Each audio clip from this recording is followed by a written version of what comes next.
જોધપુરના ફલોદી જિલ્લાના મતોડા વિસ્તારમાં ભયંકર અકસ્માત સર્જાયો છે. કોલાયત દર્શન કરીને પરત ફરી રહેલા શ્રદ્ધાળુઓની ટેમ્પો ટ્રાવેલર હાઈવે પર ઉભેલા ટ્રકની પાછળ ઘૂસી ગઈ હતી.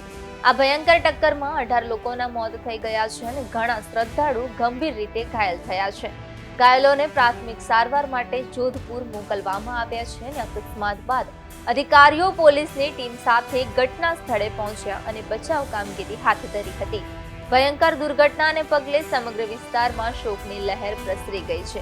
જોધપુરના સરગાસથી બીકાનેર કોલાયત દર્શન કરીને પરત ફરી રહેલા શ્રદ્ધાળુઓની ટેમ્પો ટ્રાવેલર રોડ પર ઉભેલા એક ટ્રેલરમાં ઘૂસી ગઈ હતી. ટક્કર એટલી જોરદાર હતી કે બસના કુરચા ઉડી ગયા હતા. દુર્ઘટનામાં 18 લોકોના ઘટના સ્થળે જ મોત થઈ ગયા છે, જ્યારે ઘણા લોકો ગંભીર રીતે ઘાયલ થયા હતા.